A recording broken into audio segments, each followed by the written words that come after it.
Bonsoir. Notre plaisir a toujours été au comble puisque nous savons que vous nous restez fidèles et chaque lundi à 20h40, vous prenez rendez-vous avec Congo Web, la télévision haute définition pour suivre votre magazine sociopolitique Perspective. L'actualité en ces derniers jours, point n'est besoin de le rappeler, est rythmée par les débats autour de la révision ou non de la Constitution. Ce week-end, une frange de l'opposition a voulu manifester pour dire non à la révision constitutionnelle après tant de contacts eus avec l'Hôtel des Villes qui avait pourtant donné son point de vue. À la dernière minute, l'Hôtel des Villes s'est dit incapable d'encadrer les manifestants et donc a dû disperser tous ceux qui voulaient manifester contre la révision constitutionnelle. Dans notre microcosme politique, le débat est, j'allais dire, classé en deux camps. Il y a ceux qui veulent de la révision constitutionnelle, ils ont leur raison, et ceux qui sont contre la révision constitutionnelle, ils ont aussi raison. Ainsi va la démocratie dans un pays. Aujourd'hui, nous allons entendre le point de vue d'un membre de la majorité présidentielle. Elle s'appelle Bernadette Tokwaoulou Aena. Elle est juriste de formation. Elle a étudié à Lille en France. Elle est rentrée au pays en 1985 et a fait carrière à la Société nationale d'électricité SNEL jusqu'à en devenir l'administrateur, directeur général adjoint. Madame Tokwaoulou est écrivain avec à son actif 3 ouvrages dont Tant que je vivrai, tu vivras, Joseph Kabila, un pari fou, c'est celui-là, puis un troisième... Un roman qui s'appelle La malédiction de la fente. La malédiction de la fente. De l'enfant. De la fente, la fente. La malédiction de la fente. Oui. Et il y a un ouvrage qui est en chantier, qui va devoir paraître. Madame Bernadette Tokwaoulou, je l'ai dit, est membre de la majorité présidentielle. Mais elle est la fille de l'ambassadeur Tokwaoulou qui a péri dans l'accident un certain 19 octobre 1986. Cet accident a aussi emporté avec lui le président mozambicain Samora Machel, dont tout le monde est censé déconnaître l'apport dans la crise congolaise dans notre pays. Elle est engagée politiquement. Elle est donc, je le rappelle, membre de la majorité présidentielle. Madame Bernadette Tokwaoulou, bonjour. Bonjour. Vous allez bien? Je vais bien, je suis contente d'être là. Moi aussi, et je vous remercie surtout pour votre ponctualité. Ça nous fait toujours plaisir, nous les journalistes, quand l'invité arrive à temps. Alors, aujourd'hui, je le dis, les débats tournent autour de la révision constitutionnelle. Quel est, clairement, madame, votre point de vue sur cette révision en tant que membre de la majorité présidentielle? Je suis une personnalité indépendante de la majorité présidentielle. Nous l'avons dit. Je suis une femme politique qui est connue, je crois, dans tout le pays. Et qui est connue aussi, j'ai cette chance d'être connue personnellement par le président de la République. Et je suis contre la révision constitutionnelle. La question maintenant est de savoir, pourquoi. D'abord, d'un point de vue politique. Quand vous faites la politique, c'est pour gérer le pays. C'est pour développer le pays. C'est pour apporter le bien-être à la population. C'est pour ça qu'on fait de la politique. Le président Joseph Kabila, je crois, je suis un de ses soutiens depuis 2006. La première campagne présidentielle, le président Joseph Kabila a mis en œuvre la démocratie pour le développement. Le président Joseph Kabila a montré qu'il était un bâtisseur et qu'il avait le souci de développer le pays. Mais moi, ce que je dis, si nous révisons la Constitution, nous allons entrer dans une période d'instabilité politique et nous ne pourrons pas développer le pays. Donc cette révision de la Constitution n'est ni dans l'intérêt du président Kabila, ni dans l'intérêt de la majorité présidentielle, ni dans l'intérêt du peuple congolais. Je m'explique. Ce n'est pas dans l'intérêt du président Kabila parce que le président Kabila, au décès de Mouzé, il a pris le pouvoir par défaut, le pouvoir était dans la rue, et à 29 ans, il a pris la responsabilité d'occuper le pouvoir, que beaucoup d'ailleurs, même dans l'opposition, ont fui à l'époque. Il a pris cette responsabilité, il a décidé lui-même d'accorder la démocratie dans notre pays. Il a dit qu'il allait chercher la paix partout où elle va se trouver. Il est parti chercher cette paix. Il a mis en œuvre le 1+4. Il a fait venir les belligérants, pour travailler avec lui. Il a proposé cette constitution. Il l'a fait passer au référendum. Elle a été adoptée. Il a organisé 2 campagnes électorales démocratique que nous, la majorité présidentielle, nous avons gagné. Quelles que soient les contestations de l'opposition, moi j'affirme et je réaffirme que Joseph Kabila a gagné les élections en 2006 et il les a gagnées en 2011. Mais maintenant, si nous révisons la Constitution pour permettre au président Joseph Kabila de briguer un 3e mandat en dehors des verrous constitutionnels, nous allons entrer dans une période de vaste turbulence. Et le président ne pourra pas remplir son programme de développement qui lui tient à cœur. Pourquoi? Parce que lorsque un pays entre en période d'instabilité, vous avez d'abord d'autres impératifs que le développement. Vous avez la sécurité, votre propre sécurité, vous avez la sécurité intérieure et vous avez la sécurité extérieure. Parce que les projets de balkanisation de notre pays, qui en ce moment ont échoué, je suis sûr qu'ils sont toujours sous la table de quelques voisins qui ne sont pas toujours bien intentionnés. Vous voyez? Donc, quand vous devez vous occuper de problèmes de sécurité, vous faites des investissements importants en hommes et en moyens financiers pour que vous ayez la garantie que votre sécurité est réellement assurée. Qu'est-ce que vous faites? Vous vous entourez des membres de votre région, vous vous entourez des membres de votre tribu, à tous les niveaux, que ce soit dans l'armée, dans la police, dans les services de sécurité. C'est ce qu'a fait le maréchal Mobutu. Lorsqu'il s'est senti en instabilité à partir de 1990, qu'est-ce qu'il a fait? Il a pris l'armée, la police, les services de sécurité, il les a mis entre les mains de ses frères tribaux pour se sentir en sécurité. Et c'est de bonne guerre, parce que vous vous dites, en tout cas mes frères ne vont pas me trahir. Mais ça a quelles conséquences?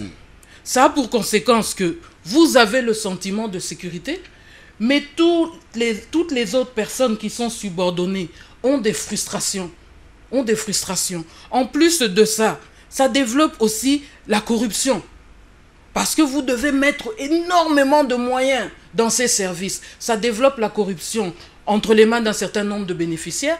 Ça développe la corruption à la base parce que tout le monde cherche à se faire de l'argent. Et ça développe la frustration parce que les gens ne font plus leur travail. Et toute l'information est décrédibilisée. C'est ce qui est arrivé au maréchal Mobutu.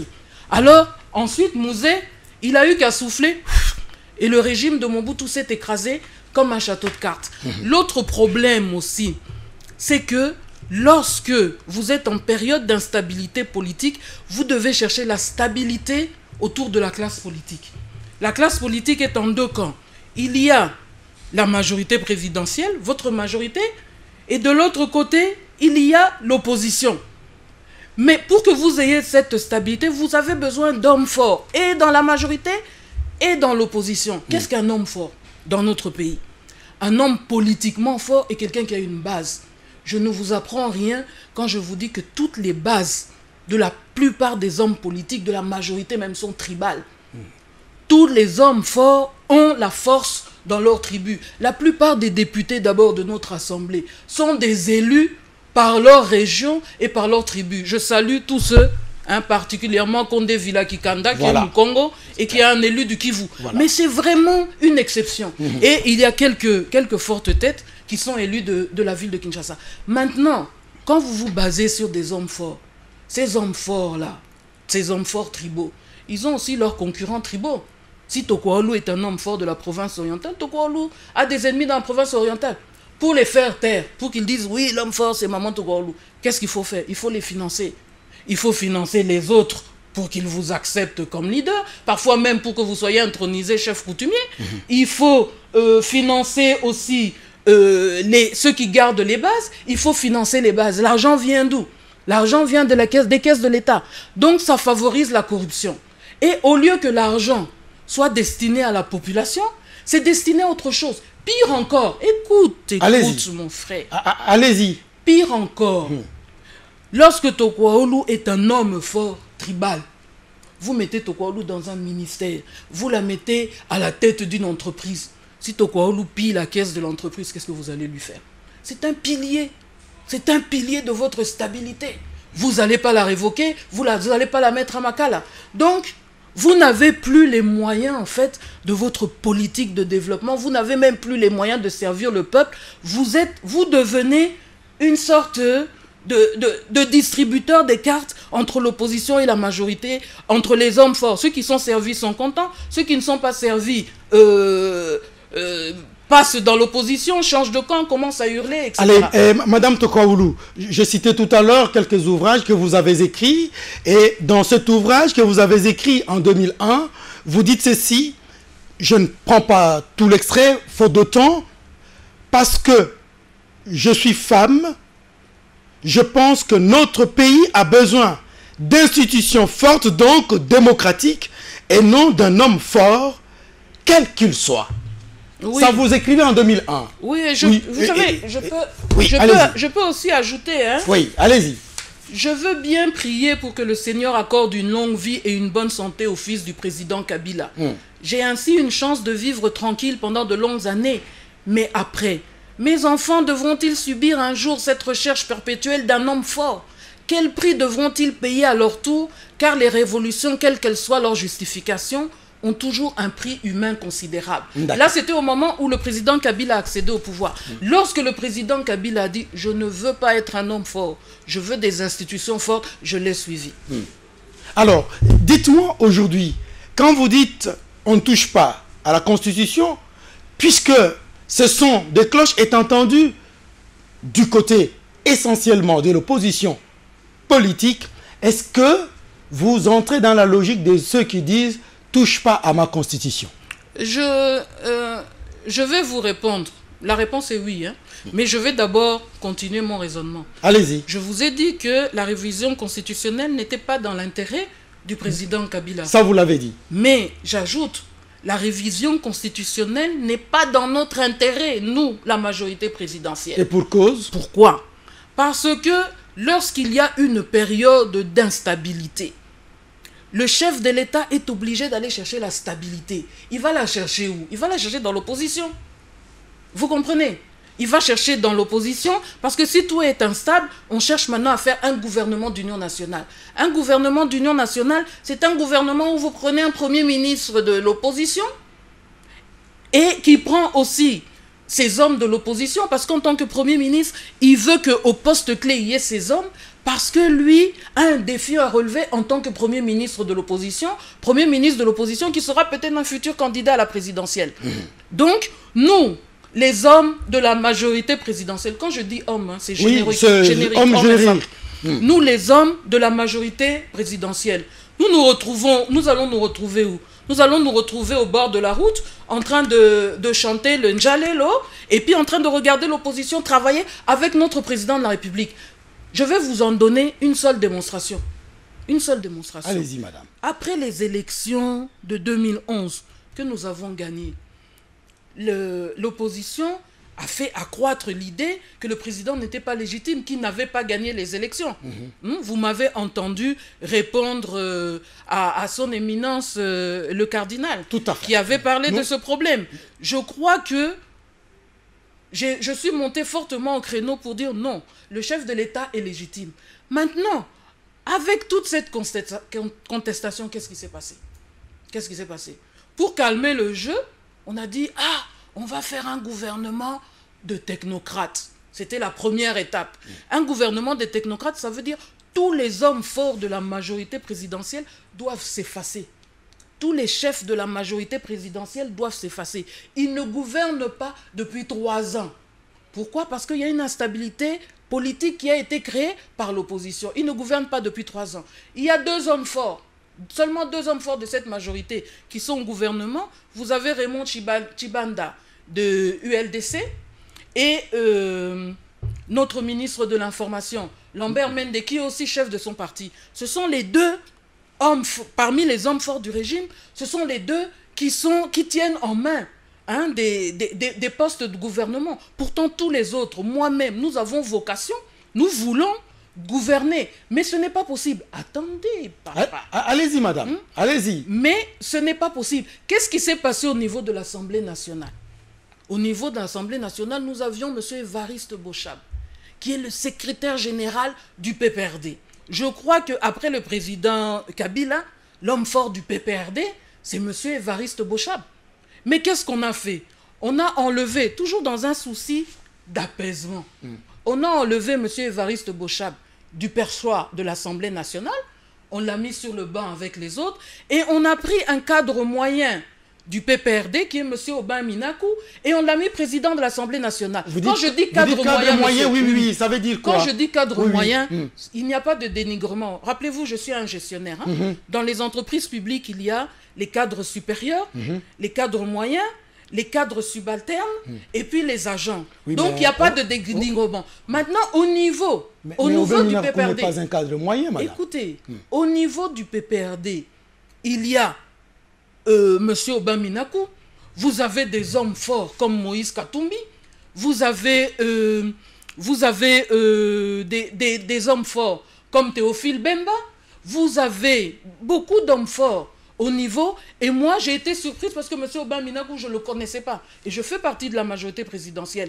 Et au niveau des autres partis de la majorité présidentielle, vous avez des hommes forts qui sont chefs de parti. Pourquoi ne sont-ils pas retrouvés au perchoir? Et ça a affaibli la majorité présidentielle. J'en veux pour preuve, lorsque le président de la République a choisi 2 personnes pour être candidat gouverneur, que ce soit au Bas-Congo, que ce soit à la province orientale, ces 2 candidats, malgré les efforts du secrétaire général, n'ont pas été élus. Pourquoi? Parce que vous créez une dichotomie même au sein du PPRD. Il y a plusieurs portes d'entrée. Il y a le président de l'Assemblée nationale, M. Aubin Minakou. Il y a le Premier ministre, M. Matata Poyo. Et puis, il y a le secrétaire général. Donc, ça crée... on ne sait plus quelle était la hiérarchie. Résultat des courses. Les hommes du président ne sont pas devenus gouverneurs et d'autres indépendants le sont. Je ne dénigre pas. Je connais très bien M. Bamanissa, c'est quelqu'un de très bien. Je suis heureuse qu'il soit gouverneur de la province orientale. Je ne connais pas M. Badou, mais je crois que c'est quelqu'un aussi de très bien. Donc ça signifie ceci. Pour des raisons d'apaisement, tous les teneurs de la majorité présidentielle ont dû se mettre dans l'ombre et laisser la place. Maintenant, cet apaisement n'est jamais venu. Au contraire, ça n'a fait que se multiplier. Le Parlement n'a pas fait son travail. Le Sénat, je n'en parle pas. Le Sénat ne dépend pas de la majorité présidentielle. Mais le Parlement, où nous avons la majorité, n'a pas fait son travail. Résultat des courses, qu'est-ce qui s'est passé? On a dû aller aux concertations nationales. Les concertations nationales, c'est quoi? Vous prenez le Parlement qui n'a pas fait son travail, vous prenez le Sénat qui n'a pas fait son travail, vous ajoutez des Tokoaoulou, enfin, j'étais pas aux concertations, hein, je n'ai pas trouvé de place, mais vous ajoutez la société civile, les confessions religieuses, vous ajoutez beaucoup de gens. Et les concertations nationales, qu'ont été les résultats?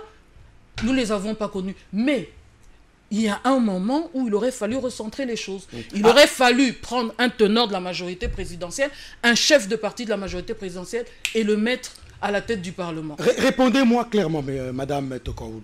Vous parlez des hommes du président, des hommes forts de la majorité qui ne sont pas aux commandes, c'est ça? Oui. Alors dites-moi, est-ce que vous croyez que la gestion du pays ne dépend que exclusivement des hommes forts?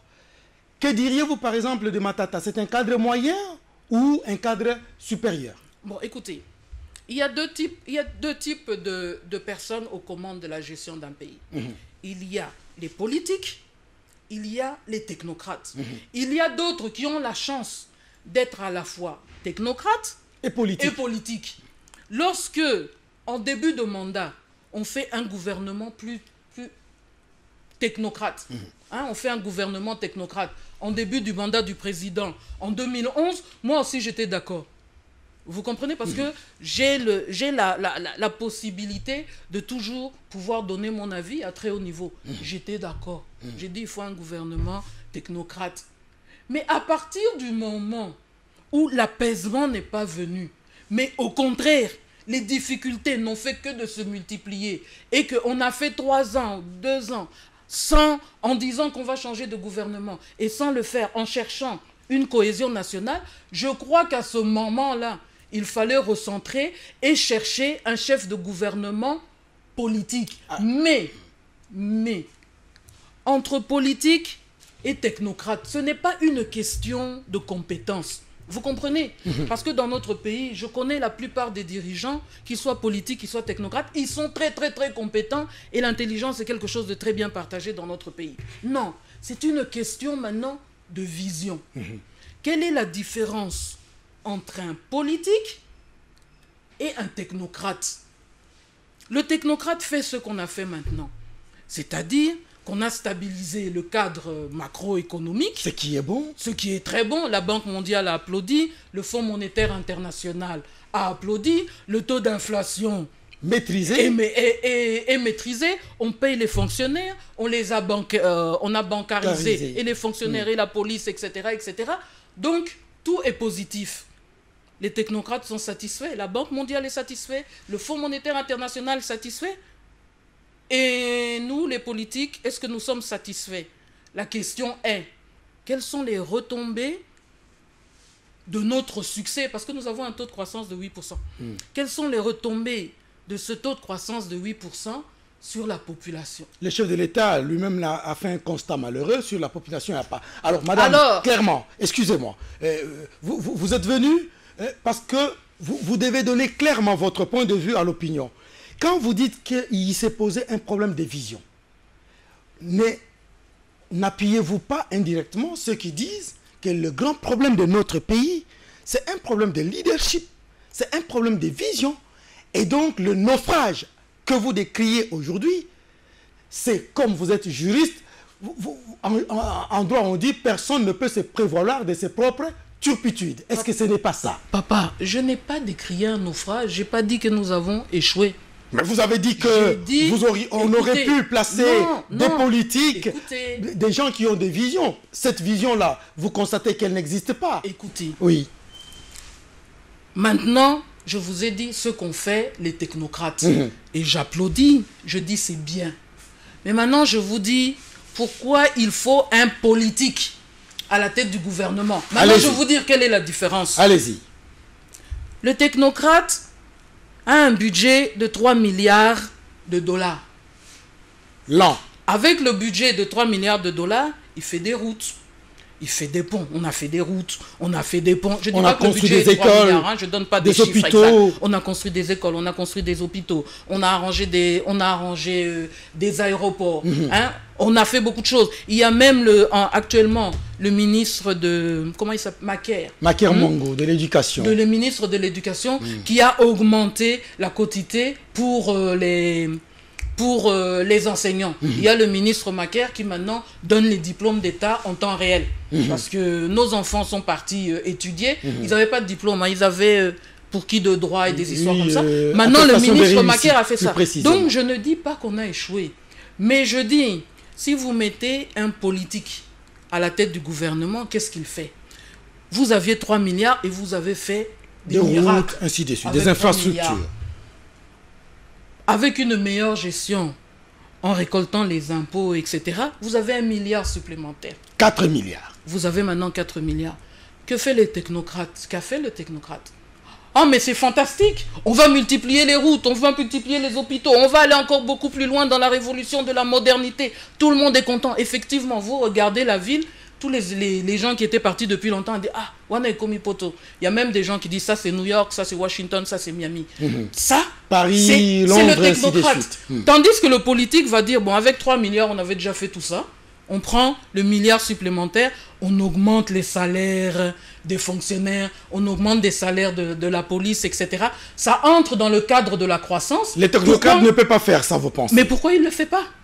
Pourquoi il ne le fait pas, c'est la question. Parce que il n'a pas la même vision. Le politique, il voit que si ce peuple ne mange pas, on ne sera pas élu, on va avoir un problème. Le technocrate, il voit, mais personne n'a jamais rien construit dans ce pays. Nous, on construit, pourquoi ils ne sont pas contents? Vous voyez la différence. On peut même aller plus loin. Vous savez, nous, Quand vous dites nous avons échoué, non, je suis d'accord. Nous avons remis en place, nous, Jean-Claude Massango, monsieur Jean-Claude Massango, nous avons remis en place un système bancaire qui était écroulé sous le régime de Mobutu. Vous savez ce que ça signifie? Nous avons recréé des banques. Nous avons créé une nouvelle monnaie, le franc congolais. Nous avons même récemment introduit des nouvelles coupures faciales et nous avons réussi. C'est positif. Le technocrate, il est content. Mais maintenant, le politique, il dit, mais tout ça, ça rapporte quoi à la population? Parce que la population, Madame Tokwaolu a obtenu un crédit à la banque, c'est Madame Tokwaolu. Tu comprends? Mais les autres gens de la population, pourquoi les petits ne peuvent pas obtenir des crédits à la banque? Parce que la banque travaille avec son argent. Parce que ces gens n'ont pas de garantie. Mais le politique va dire à la Banque centrale, est-ce que vous ne pouvez pas constituer une garantie, un fonds de garantie, de façon à ce que les banques puissent accorder des crédits à taux d'intérêt acceptables pour les gens qui n'ont pas d'hypothèque et qui n'ont pas de garantie. Comme ça, toi, si tu veux acheter un taxi de 6 000 $, tu sais que si tu as un taxi, tu gagnes 1 000 $ par mois à la fin du mois. C'est beaucoup d'argent. Si tu veux acheter un taxi d'occasion à 6 000, 9 000 $, tu vas à la banque ne te demande pas de garantie, dit est-ce que vous connaissez quelqu'un Puis moi j'écris oui, Madame Tokwaolu connaît Luc, c'est un type bien et tout. Je ne suis pas engagé par ton crédit, hein, mais je te fais juste une note de bonne notoriété. Tu obtiens 6 000 $ et à la fin du mois, tu as 1 000 $ par le taxi. Tout ce que je vous raconte ici, je n'ai pas inventé. Hein, ça se passe en Tunisie, ça se passe au Maroc, ça se passe partout. Et tous ceux qui nous dirigent, qui sont économistes, qui sont financiers, le savent. Mais c'est une question de choix politique. Moi, j'ai fait campagne. J'ai été candidat député. Donc, je me suis promené dans les maisons ici à Kinshasa. Les gens vivent dans des poulaillers. Les gens vivent dans des poubelles. Et tu peux trouver un couple très bien dans un petit espace comme celui-ci. Et tout est propre. Hein. Il y a du carrelage, il y a tout, il y a la télé grand écran. Mais vous voyez que ces gens ont un travail, mais ils n'ont pas les moyens de se loger.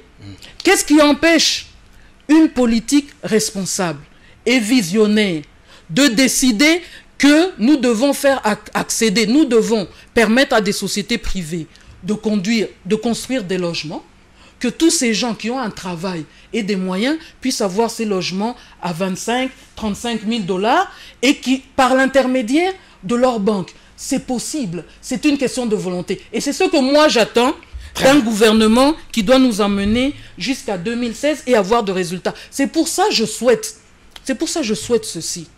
Je souhaite que ceux qui se sont engagés en 2006, en 2011, les chefs de parti qui sont partis promettre, et les personnalités indépendantes, dont je suis, qui sont partis promettre à la population que vous aurez ceci, ça va se passer comme ça, ça va. Je souhaite qu'ils soient positionnés à des postes de responsabilité pour faire atterrir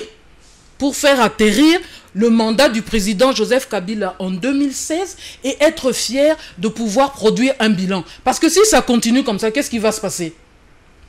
Dans 2 ans, depuis qu'on a réussi à stabiliser le cadre macroéconomique, quel résultat social, nous, la majorité présidentielle, nous avons présenté dans 2 ans? Moi qui suis un chantre de la majorité présidentielle, on va me dire, écoute mon frère, on va me dire, Madame Tokwaolu, vous aviez raconté ceci, cela.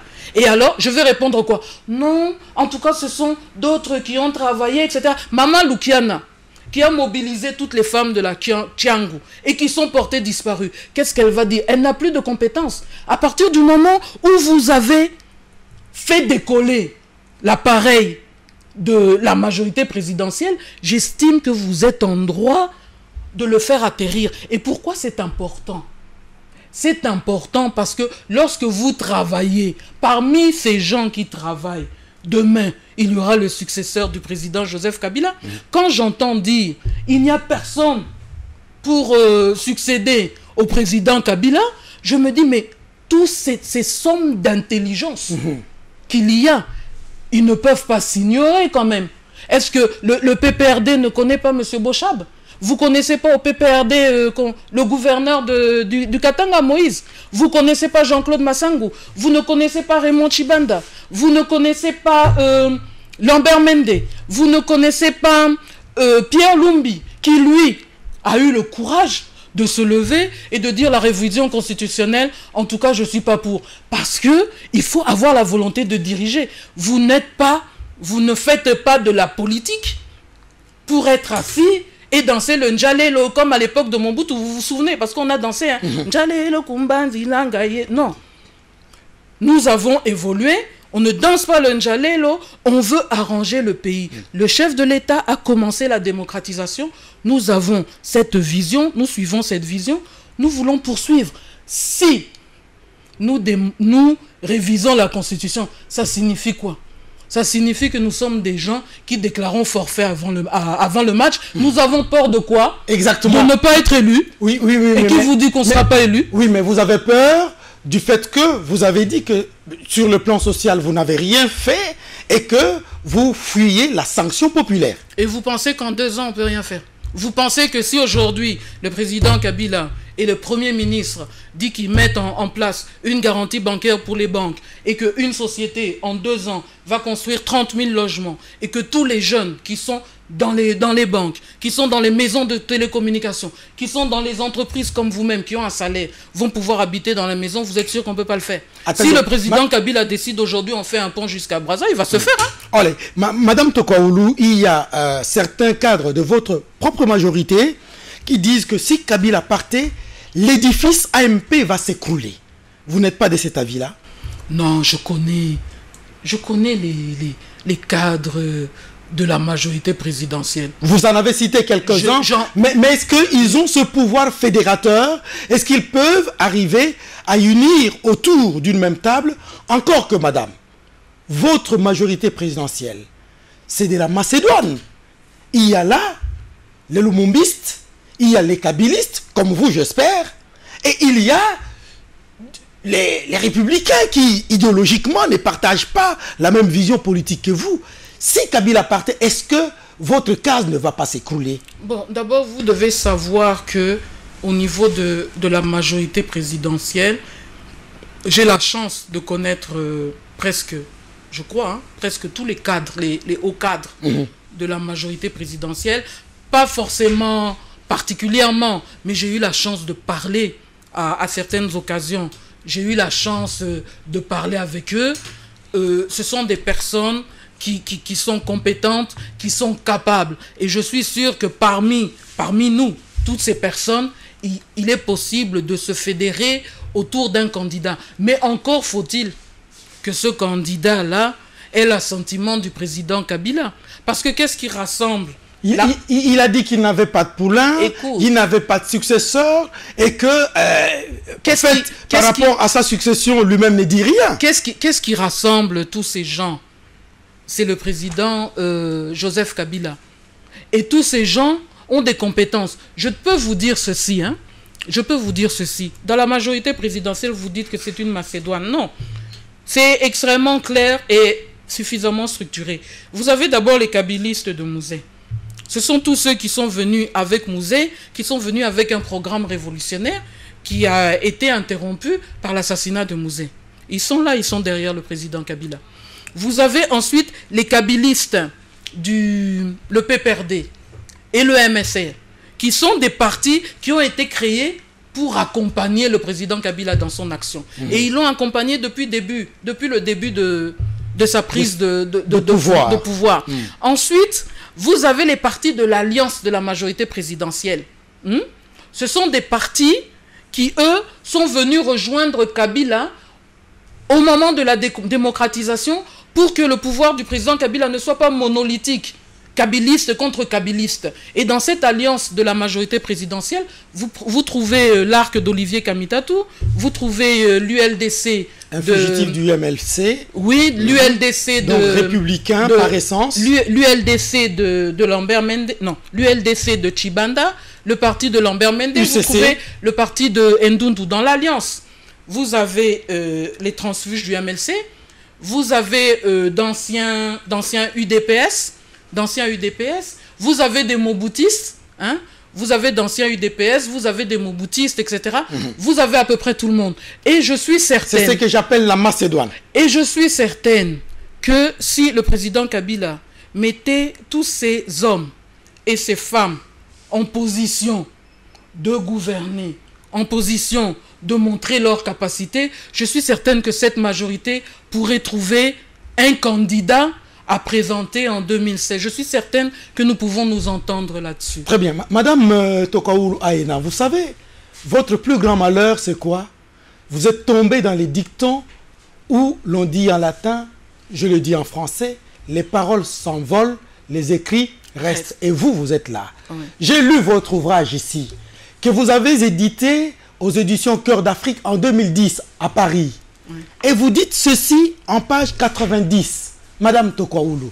Le titre de l'ouvrage, c'est Joseph Kabila, un pari fou. Page 90. Je vais vous le lire, madame. Toute constitution est révisable, quels que soient les verrous qui y sont inclus, pour la simple raison que la constitution primaire ne peut aller à l'encontre de la liberté des citoyens qui, dans 5 ans, 10 ans ou un siècle plus tard, peuvent décider de donner une autre orientation à leur destin. Les verrous, s'ils rassurent les constituants primaires, dites-vous, n'engagent pas les générations futures qui sont fondamentalement libres. Ça, c'est vous qui dites. Vous continuez. Ainsi, toutes les dispositions de la Constitution peuvent être révisées. Seulement, la nature des verrous commande qu'ils soient révisés par référendum comme formant des piliers de la Constitution adoptée elle-même par référendum. Je m'arrête là, madame. Oui, donc, mais attendez, c'est vous qui avez écrit ça, madame Tokaoulou. Oui. Et pourquoi êtes-vous aujourd'hui contre la révision constitutionnelle? Vous avez écrit ça quand le débat autour de la révision constitutionnelle n'était pas encore engagé, madame, vous le savez. J'ai écrit ça. C'est pour ça que je vous ai amené moi-même ce livre. Mais moi, je l'ai déjà lu. Je voulais amener parce que, quelque part, bon, je ne peux pas me vanter que je sois lu partout, hein, mais je pense que quelque part, je dois avoir une responsabilité dans cette idée de révision constitutionnelle. J'ajoute dans ce livre ici, en faisant sauter le verrou, la classe politique au pouvoir a toutes les chances de le garder, car elle est organisatrice des élections et gestionnaire de la chose publique au sens large. J'ajoute aussi, poser la question par référendum à la population, cela équivaudrait à lui poser la question suivante. Voulez-vous que le président Joseph Kabila et la classe actuelle se maintiennent au pouvoir, peut-être ad vitam aeternam, hein? Ça veut dire, est-ce que vous révisez la Constitution? Ça veut dire, en fait, aller au référendum. Ça veut dire demander à la population, est-ce que vous voulez que Joseph Kabila se maintienne ad vitam aeternam? Maintenant, s'agissant de mes positions, de ce que j'ai écrit ici, et ce que je vous dis aujourd'hui. Et ce que je vous dis aujourd'hui. Vous savez, je suis juriste. Et comme tout le juriste, je suis capable aujourd'hui de défendre l'assassin. Oh, il a tué parce que circonstance. Tout comme je suis capable de défendre la victime. Il faut le condamner, etc.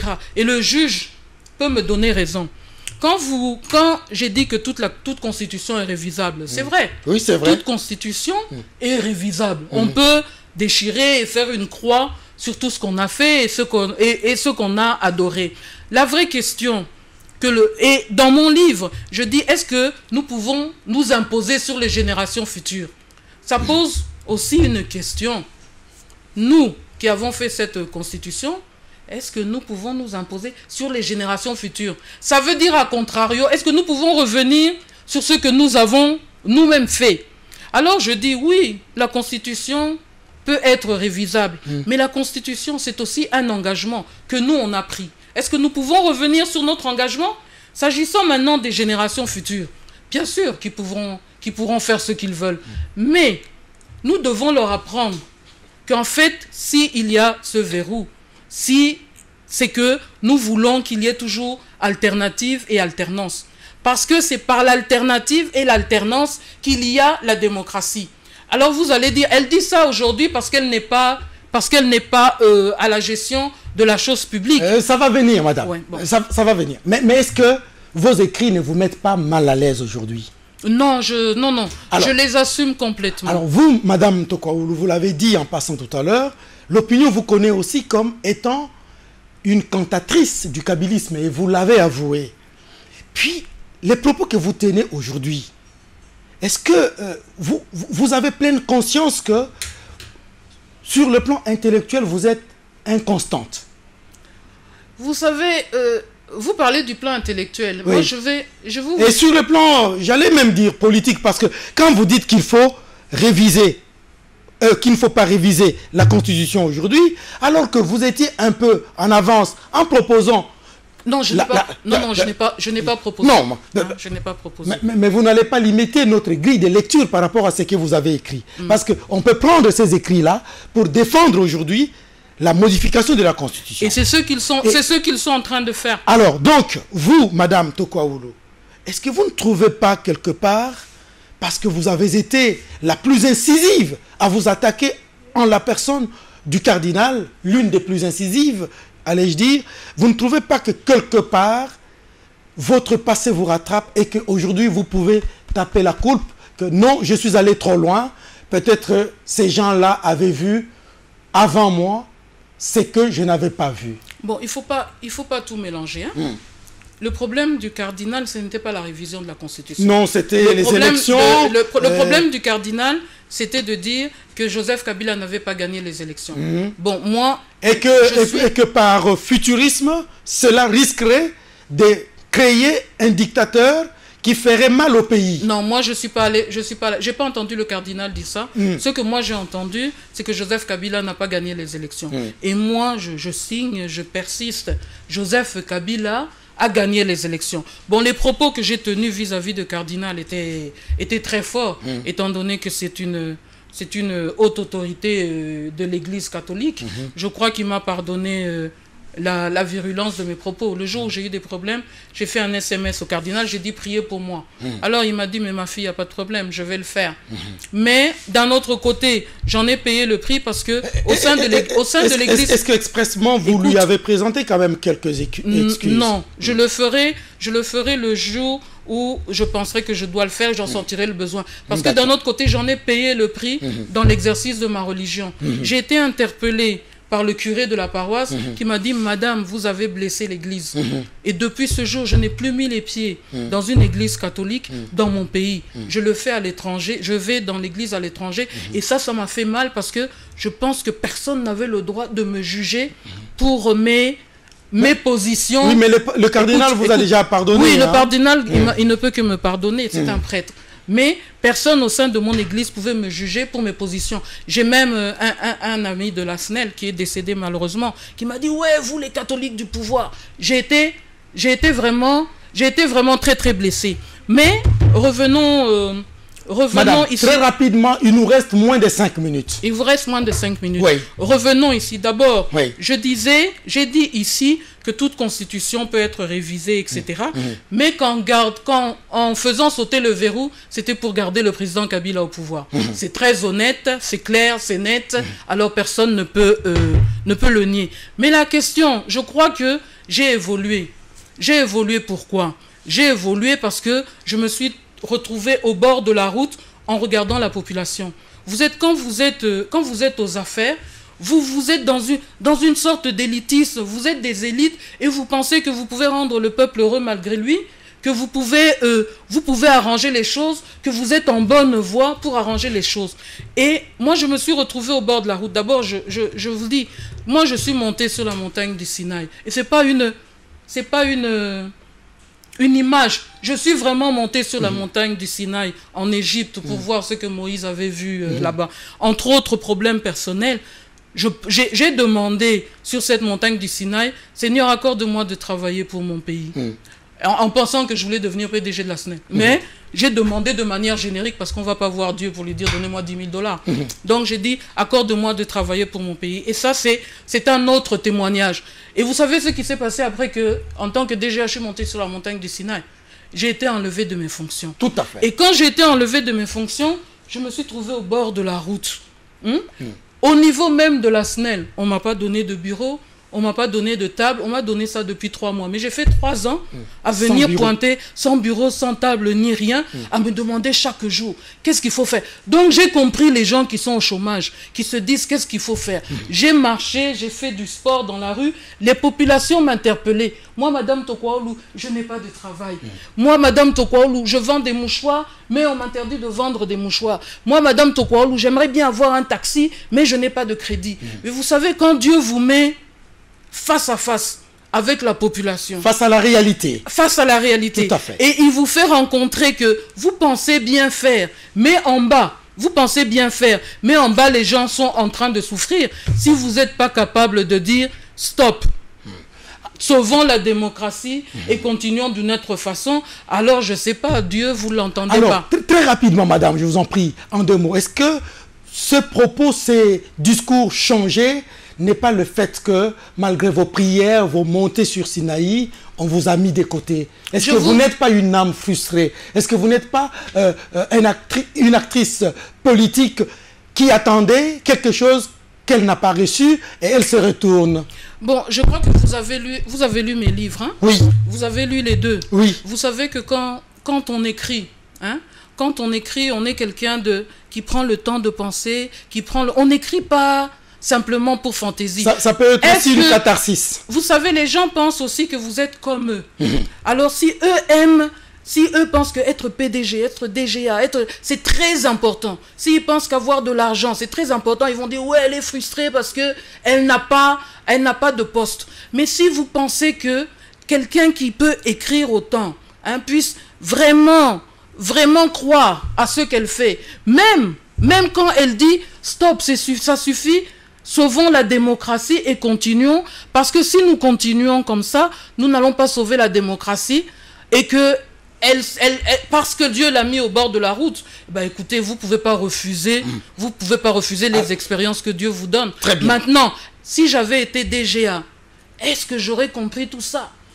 Ça, c'est une bonne question. Mais si Dieu avait voulu que je sois DGA ou que je sois PDG, je le serais parce que je suis l'une parmi les rares personnes qui peuvent demander directement au président Kabila, voilà mes compétences et je souhaite ceci. Madame, mais ça ne s'est pas fait. En 2 mots, Madame Tokwaoulou, on vous a bien comprise.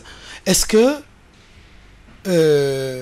juridiquement, oui, la modification de la Constitution peut avoir des conséquences? Parce que quand vous lisez Machiavel, Thomas Hobbes, John Locke, ils se retournent du fond de leur temps pour dire, mais qu'est-ce que cette femme raconte avec naïveté? Elle ne connaît pas ce que c'est la politique. Moi, vous savez, je crois qu'au niveau de la majorité présidentielle, très rapidement, madame, chaque fois que Madame Tokwaoulou a dit quelque chose, ça s'est révélé juste. Je vous donne un exemple. Juridiquement, madame, à l'époque des élections avec Jean-Pierre Bemba, il y a eu des affrontements entre les hommes de Bemba et la garde présidentielle. Beaucoup de morts. J'étais passé à la télévision, après ces affrontements, j'étais passé à la télévision, je dis, faites attention.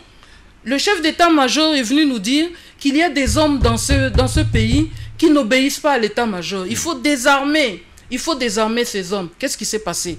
J'ai été interdite de radio, de médias pendant 30 jours. Toutes les radios, tous les médias ont chanté Madame Tokwaoulou, incitation à la haine, incitation à la violence, cette femme raconte n'importe quoi, etc., etc. Madame, répondez-moi. Juridiquement, la modification de la Constitution aura quelles conséquences? Papa, quand les hommes de Bemba et la garde républicaine se sont affrontés, les enfants étaient à l'école. Il y a des enfants qui sont morts. Par une grâce spéciale de Dieu, je suis partie chercher ma fille à l'école juste avant les affrontements. Mais tous ses amis, tous les enfants étaient à l'école. Il y a des enfants qui sont morts. Après, je suis passée à la télévision sur la RTNC et je vous ai dit, qu'est-ce que je vous avais dit? Concrètement, ceci, je dis et j'affirme, si nous révisons la Constitution juridiquement, sans tenir compte de la position de l'opposition, nous aurons une instabilité politique et nous ne pourrons pas diriger. Tout ce que nous allons faire de notre pays, c'est donner des postes à certains, en retirer, chercher des gouvernements de cohésion, etc., etc. Ce n'est pas l'intérêt du pays, ce n'est pas l'intérêt du peuple. Dernière question. Madame Tokwaoulou, après avoir fait toutes ces déclarations, vous restez à la majorité présidentielle, oui ou non? Répondez oui, par oui. Oui, je suis de la majorité présidentielle. Et vous y restez. Je me suis engagé derrière le président Kabila en 2006. Je me suis engagé en 2011. Je veux faire atterrir le processus démocratique en 2016 et je ne vois aucune raison pour laquelle je ne serai pas de la majorité présidentielle. J'ai autant le droit que tous les autres d'être de la majorité présidentielle. Madame Tokwaoulou, de tout cœur, je vous remercie. Je crois que l'opinion avec moi vous a suivi et elle retiendra ce qu'elle pourra. Une fois de plus, merci de répondre à mon invitation et plein succès dans tout ce que vous entreprenez pour ce pays, pour vous-même, pour votre famille et pour vos amis. Au revoir. Au revoir, je vous remercie tous. Tiens, il y a Ebola, semble-t-il, mais... C'est vrai qu'avec l'Ebola, on fait comme ça. Oui, on fait comme ça, semble-t-il. Ciao. Merci et à bientôt.